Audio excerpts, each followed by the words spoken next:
My name is Myra Whitmore. I'm 35. This morning, December 14th, at 7:03 a.m., I received an eviction notice taped to the frosted glass door of my Aunt Eleanor's fitness studio. Rowan Wade, my aunt's affair partner, stood smirking on the sidewalk, holding a steaming cup of coffee. He said the property, including all $310,000 worth of equipment and the entire membership base, was now legally his, thanks to a little paperwork mix-up I'd caused. My stomach dropped so hard I thought I might be sick right there on the frozen concrete, the breath fogging from my mouth like a visible gasp of despair. Meanwhile, early morning joggers, oblivious, continued their routines, their footsteps crunching rhythmically on the icy pavement, a stark contrast to the sudden, shattering silence of my world. Before I go on, if stories about standing up for yourself mean something to you, please hit like and subscribe and tell me in the comments where you're watching from right now and what time is it there. Let me take you back 25 years to a warm, sun-drenched Saturday afternoon. I was 10, and Aunt Eleanor had just baked her famous lemon poppy seed cake, the scent of citrus and vanilla filling every corner of her little bungalow on Willow Creek Lane. She'd always called it our special recipe. We were sitting on the porch swing, the wood creaking softly under our combined weight, watching fireflies begin to blink in the twilight. She put her arm around me, squeezing gently. "Myra," she'd said, her voice soft but firm, "my brightest star, you were always meant to shine. Don't ever let anyone dim your light, no matter how much they try."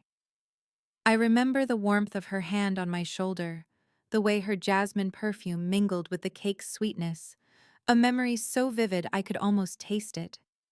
We'd planned so much for that studio, the one she'd built from the ground up, the one she wanted me to eventually take over. She'd spent countless hours showing me the ropes, the business plans, the importance of every client.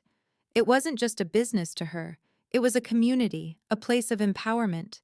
She believed in me, truly believed I had the vision and the drive to carry on her legacy. That promise, that simple declaration, had become a quiet anchor in my life, a constant reminder of her unwavering faith. I never imagined that someone would try so hard to break it. The thought of that studio, a monument to her dreams, being taken from me, felt like a physical blow. The porch swing had swayed in the gentle breeze, mirroring the comfortable rhythm of our lives then, a rhythm I was naive enough to believe would last forever. Her words had been a compass, guiding me through doubt, urging me to push harder, to strive for the glow she saw in me. Now the weight of those words felt like a heavy burden, a stark reminder of what I was losing. Rowan Wade, who I'd only ever known as my aunt's friend, a description that turned out to be a cruel understatement, was already moving in. 3 days after Eleanor's funeral, as I was still trying to grasp a world without her, Rowan accused me of mishandling a $5,000 payment for the studio's new spin bikes, claiming I'd diverted the funds on November 1st, just weeks before Eleanor passed. "You were always so careless, Myra," he'd sneered, his eyes cold and calculating across Eleanor's polished mahogany dining table. "Some people just aren't cut out for it, Myra." My face burned so hot I could feel my pulse throbbing in my teeth. My hands shook so badly I had to clench them under the table. I tried to explain that all studio payments went directly to the supplier, that I had no access to the capital account. But Eleanor's grief-stricken sister, Aunt Carol, sat silently, her gaze fixed on Rowan, seeming to absorb his words as truth. She never met my eye. Never met my... The accusation, baseless as it was, hung in the air, heavy and suffocating. The consequences cascaded quickly. The rumor that I was irresponsible with Eleanor's finances spread through the small town of Everglyn like wildfire. I heard it first from Mrs. Albright, a longtime studio member, who delicately suggested I take some time off when I saw her at the grocery store on Pine Street. Then, my cousin Brenda canceled our weekly coffee, saying she was too busy, but her voice was tight, avoiding specifics. My bank account, once healthy from years of diligent saving for the studio's expansion, dwindled to a terrifying $832.17. The eviction notice wasn't just for the studio. It felt like an eviction from my entire life. Rowan had moved into Aunt Eleanor's house, her house, within a week of the funeral, waving a hastily prepared document claiming he was her designated caregiver and now executor. I showed up at the house one afternoon, hoping to retrieve some photo albums, and he blocked the doorway, a patronizing smile on his face. "Didn't you hear, Myra? This is my home now. Some people just aren't cut out for managing things, especially not her precious studio." He called me just the help, implying I was nothing more than an employee, unworthy of her trust. That phrase, just the help, echoed in my mind, each syllable a fresh wound. After losing everything, I found myself scrubbing matted fur and clipping the claws of unruly poodles. Being a dog groomer at Paws and Polish on Cedar Avenue wasn't glamorous, but it paid the bills barely. My hands, once accustomed to adjusting spin bike seats and wiping down yoga mats, now spent hours coaxing nervous schnauzers into bubbly baths. My new boss, a kind woman named Martha, with silver hair and a perpetually warm smile, became my unexpected anchor. "You've got a gentle touch, Myra," she'd say, watching me patiently untangle a particularly stubborn knot. Each day was a relentless rhythm of barking, bathing, and brushing. There was the persistent whine of the dryers, the sharp scent of medicated shampoo, the occasional nip from an uncooperative terrier. Rowan, however, seemed determined to ensure I found no peace. He'd call the shop phone, asking Martha if she'd hired Myra, the studio embezzler. Martha, bless her, always simply said, "We don't discuss our employees' personal lives, Mr. Wade." He even had the audacity to show up outside the salon twice, once in his newly acquired luxury car, Aunt Eleanor's old sedan, upgraded, just to watch me through the window, a smug expression on his face. Each time he'd mouth, "Some people just aren't cut out for it, Myra," a silent, venomous mantra. Then came the public humiliation, a scene etched in my memory like a scar. It was a bustling Saturday afternoon, 1:47 p.m. The main grooming floor at Paws and Polish was packed with excited dogs and their owners. I was meticulously trimming the top knot of a fluffy Bichon Frise named Snowball, its owner, Mrs. Higgins, beaming beside me. Suddenly the glass door swung open, and Rowan strode in, his expensive suit jarringly out of place amidst the happy chaos. He stopped directly in front of my station, a sneer twisting his lips. "Well, well, if it isn't Myra Whitmore," he announced, his voice carrying clearly over the whirs of clippers and the gentle murmurs of conversation. He paused for dramatic effect, letting every head turn. "Still playing just the help, I see. How's the $310,000 fitness studio doing, Myra?" "Oh, right, you lost it. Too complicated for some, I suppose. Some people just aren't cut out for it, Myra, especially running a proper business, unlike bathing other people's pampered pets." He gestured dismissively at Snowball. Mrs. Higgins's smile faltered, replaced by a look of bewildered discomfort. Two other clients waiting with their Shih Tzus exchanged uneasy glances. Martha, from behind the reception desk, stiffened, her eyes narrowed. The air in the usually cheerful salon grew heavy with unspoken tension. I felt a familiar flush creep up my neck, but this time, something was different. Something hardened inside me, a core of cold resolve forming where raw hurt used to reside. I looked Rowan directly in the eye, my hands steady as I continued to trim Snowball's fur with precise, calm movements. I didn't say a word, didn't react, just kept working. The silence, punctuated only by the snipping of my scissors, became deafening. Rowan, deprived of the emotional explosion he craved, eventually huffed, clearly disappointed, and stomped out, leaving an awkward hush in his wake. Mrs. Higgins cleared her throat. "He seemed unpleasant, Myra, but your work is impeccable." That quiet observation from a stranger felt like a small, vital victory. A week later, while cleaning out an old cedar chest Martha had given me for storing grooming supplies, It used to belong to her grandmother. I found it. Tucked beneath a stack of faded linen towels, in a small water-stained leather box, was a delicate silver locket. It was Aunt Eleanor's. I remembered her wearing it constantly. But it wasn't the locket itself that caught my attention.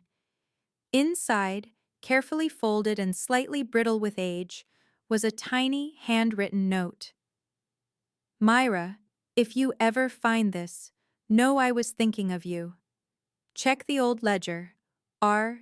W. Lies. E. The initials, R. W., could only mean Rowan Wade. The old ledger? Eleanor kept meticulous handwritten ledgers for every aspect of her life, not just the studio, tucked away in her study. I knew Rowan had cleaned out her study, but what if he missed one? A flicker of hope, fragile but persistent, ignited within me. He had been hiding information for years, not just since her death. My hands, which had been steady trimming dogs, now trembled as I held the locket. My uneasy truce with the world ended a few days later when a registered letter arrived. It was from Rowan's attorney, a sleek, impersonal document offering me a settlement for my disputed claim to the fitness studio. The terms were laughable, a paltry $5,000 in exchange for signing away any and all future rights to the studio, to Eleanor's estate, and to never speak of Rowan Wade again. The letter stated, in no uncertain terms, that if I didn't accept within 3 days, he would initiate legal action to recoup damages incurred by your interference and make sure I couldn't even work in Everglyn again.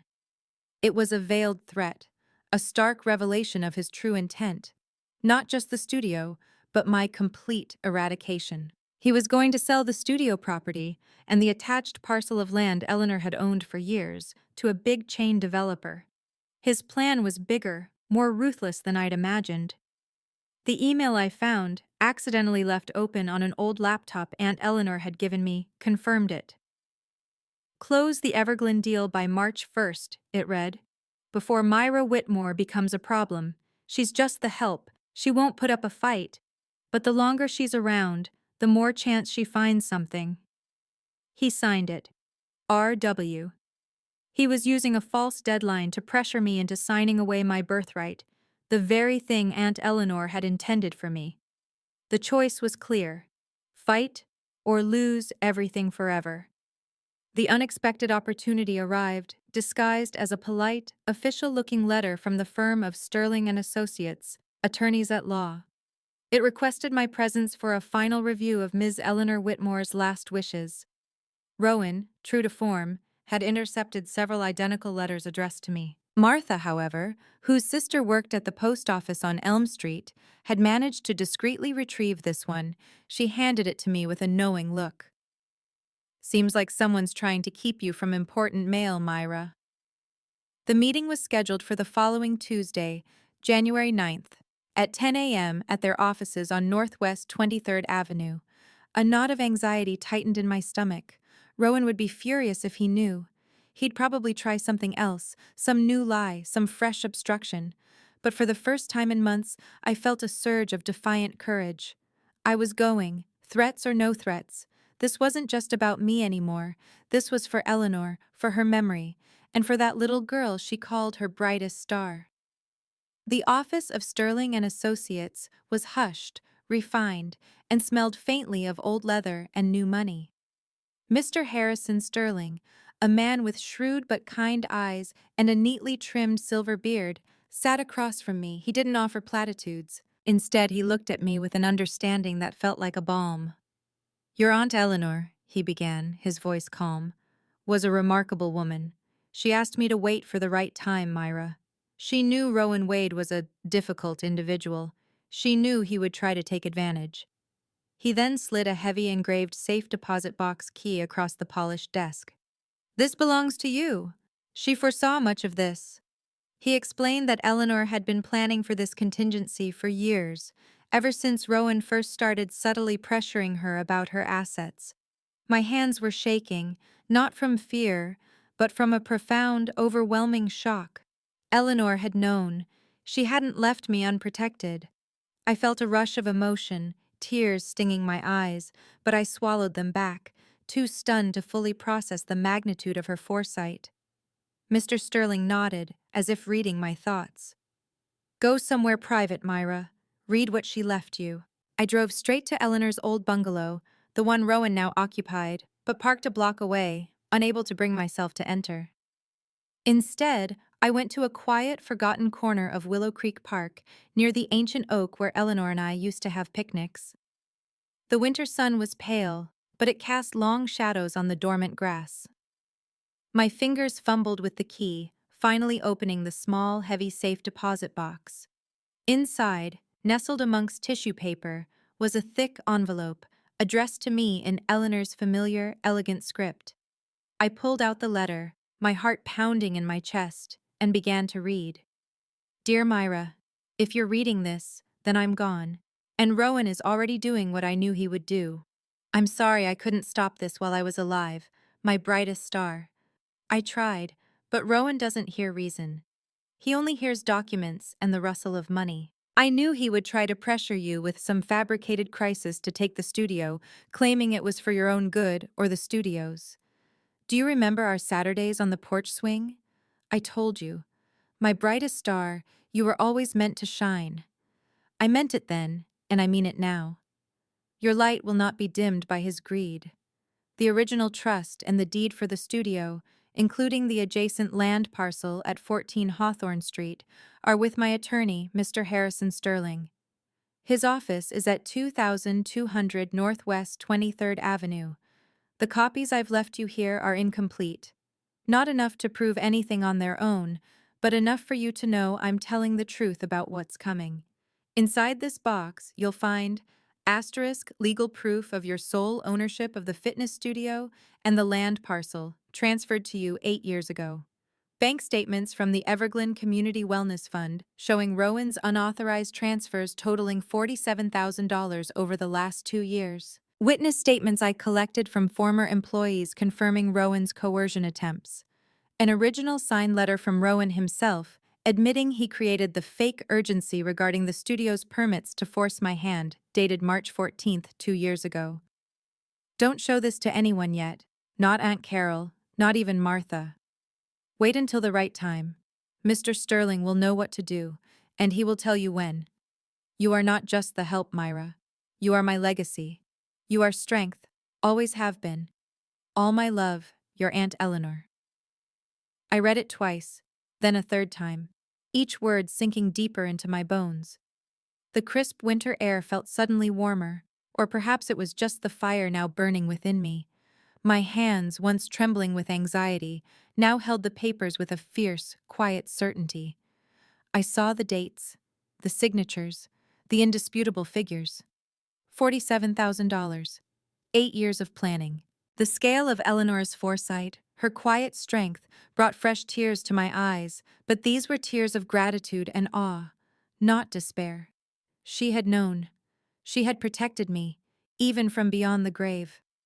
The bitter taste of betrayal began to recede, replaced by a steely resolve. This wasn't about revenge. This was about truth. Her truth, and mine. The Everglade Senior Center bingo hall was packed on a brisk Tuesday afternoon, January 23rd, 2:15 p.m. The air hummed with the cheerful chatter of elderly patrons, the rhythmic clack of bingo balls in the cage, and the scent of lukewarm coffee. 38 seniors, mostly women, sat at tables arranged in neat rows, their daubers poised. Rowan Wade, ever the opportunist, was at the front, holding court near the caller's podium. He had positioned himself as a community benefactor, having recently donated some of Eleanor's old fitness equipment to the center. Equipment he'd tried to sell for a profit before the market shifted. He was laughing, regaling a small group with a story about Eleanor's naivety and how he had stepped in to save her failing studio from my incompetence. Some people just aren't cut out for it, he declared, louder than necessary, his gaze flicking towards the entrance where I now stood, Mr. Sterling by my side. Rowan's eyes widened slightly when he saw us, a flicker of annoyance, quickly masked by his usual smug confidence. He puffed out his chest, stepping forward. "Well, Myra," he announced, his voice oozing false concern, "still clinging to that fantasy, are we? I've been telling everyone how I tried to help you, to get you to sign the studio over before it went bankrupt. You just wouldn't listen. It's a shame. But some people just aren't cut out for managing something like that, are they?" A few seniors murmured sympathetically. I remained calm. I met his gaze, then scanned the room, making eye contact with a few familiar faces. Mrs. Albright, Aunt Carol, even Martha, who was sitting near the back, having volunteered to help with refreshments. Mr. Sterling stepped forward, his presence commanding immediate attention. "Excuse me, Mr. Wade," he said, his voice quiet but firm. "We are here today to clarify a few matters regarding Miss Eleanor Whitmore's estate and her fitness studio at 14 Hawthorne Street." Rowan scoffed. "There's nothing to clarify. The studio is mine legally. Myra signed it all away months ago under a pressing deadline. Her incompetence nearly ruined it." Mr. Sterling simply opened his briefcase. "Actually, Mr. Wade, Miss Myra Whitmore did not sign away anything that was rightfully hers, and she was certainly not incompetent. On the contrary, Miss Whitmore is a diligent, organized individual, a trait reflected in her current work. For instance, on the very day you claimed an urgent signing was required, November 1st, Ms. Whitmore's meticulous dog grooming logs show she had a fully booked schedule, with appointments from 8 a.m. to 6:30 p.m., including a complex full groom for a standard poodle named Hercules that required her undivided attention for over 3 hours. Her records, complete with before and after photos and client signatures, are impeccable, proving she was entirely occupied and could not have participated in any legitimate urgent signing without prior notice." He paused, letting that sink in. Then he held up Eleanor's letter, folded but clearly visible. "This is a letter from Eleanor Whitmore herself. She anticipated your actions, Mr. Wade." He then proceeded to read excerpts, starting with the chilling line, "If you're reading this, then I'm gone." And Rowan is already doing what I knew he would do. As Mr. Sterling read Eleanor's words, detailing Rowan's fraudulent transfers, his fabrication of the fake urgency, and Myra's true ownership, Rowan's face drained of color. His jaw dropped, his smug expression replaced by a mask of raw panic. He tried to interrupt. "That's a lie, she was confused." But Mr. Sterling pressed on, unfurling a document. "This is a signed confession from you, Mr. Wade, dated March 14th, 2 years ago, admitting you created the fake urgency regarding the studio's permits, specifically to pressure Eleanor into transferring the property." Eleanor kept a copy. Gasps rippled through the hall. Aunt Carol, who had believed Rowan's lies, pressed a hand to her chest, her eyes wide with horror. "I can't believe it," she whispered. Rowan stammered. That was just a joke. A draft." He looked around, desperate, but no one met his gaze. His allies, the few elderly men who'd been listening intently, slowly distanced themselves, their faces etched with disgust. "Furthermore, Mr. Sterling continued, holding up another document. "This is the deed, legally transferring the fitness studio and the land parcel to Myra Whitmore 8 years ago, signed by Eleanor, witnessed, and properly filed. Your claim of ownership, Mr. Wade, is entirely baseless. The $310,000 asset, and all its contents, belongs to Myra." Rowan, trapped, finally self-destructed, his composure shattered. "She was just a foolish old woman. And Myra, she's just the help. Always has been. She doesn't deserve it. It was promised to me." His voice cracked, echoing through the now silent hall, the desperate confession a damning testament to his greed. I stepped forward then, my voice clear, steady, cutting through the stunned silence. "I'm not here for revenge. I'm here for truth. My Aunt Eleanor knew this day would come. These documents speak for themselves. Her wishes and her legacy will be honored." I didn't wait for an apology. Didn't gloat. I simply turned and walked out, Mr. Sterling following, leaving Rowan Wade to face the cold, undeniable judgment of the people he had tried to deceive. In the days and weeks that followed, the consequences for Rowan were swift and severe. The Everglades Senior Center immediately revoked his volunteer status and demanded the return of all donated equipment. Aunt Carol, ashamed and apologetic, cut all ties with him, as did the few remaining community members he had managed to manipulate. Mr. Sterling initiated legal proceedings to recover the $47,000 Rowan had siphoned from the Community Wellness Fund, and while he attempted to fight it, the evidence was irrefutable. He lost his reputation, his false standing in the community, and faced significant legal battles. I chose not to pursue personal charges. His public humiliation and financial ruin were more than enough. One quiet afternoon, I visited Eleanor's grave in the tranquil evergreen cemetery. The sun was setting, casting a soft golden glow over the headstones. I placed a single lemon poppy seed muffin, our special recipe, on her stone. "You were right, Auntie," I whispered, a quiet moment of gratitude washing over me. "I was meant to shine." 6 months later, spring had fully bloomed in Everglen. My apartment, now bathed in natural light, felt like a true home. The Paws and Polish grooming salon had expanded, Martha making me a junior partner. I still groomed dogs, but I also managed the books, applied for new licensing, and trained new staff, putting Eleanor's lessons to good use. On my desk, a small framed photo showed Eleanor and me, laughing, swinging on her old porch swing, a tiny silver locket visible around her neck.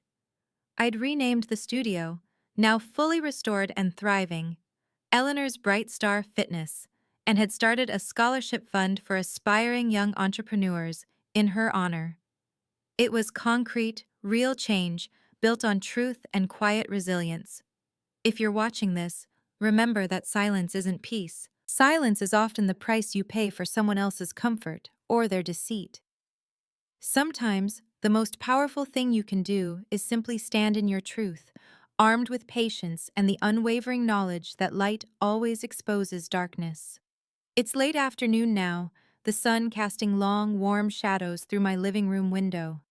A gentle breeze stirs the sheer curtains, carrying the faint scent of blooming jasmine from the garden outside. I watch a lone bird land on a branch, chirping contentedly. The world outside, once a cold and hostile place, now feels like a haven, warm and welcoming, just like the scent of Eleanor's lemon poppy seed cake used to fill her home. My final thought, brief and simple, is that some lights, once dimmed, burn even brighter. If you've ever had to walk away from someone you love to protect yourself, type "I walked away" in the comments. Or if you chose to stay and fight for your boundaries, type "I stayed and fought." Both are brave, both are valid. If this story meant something to you, check the description for more stories just like this one. Thank you for being here.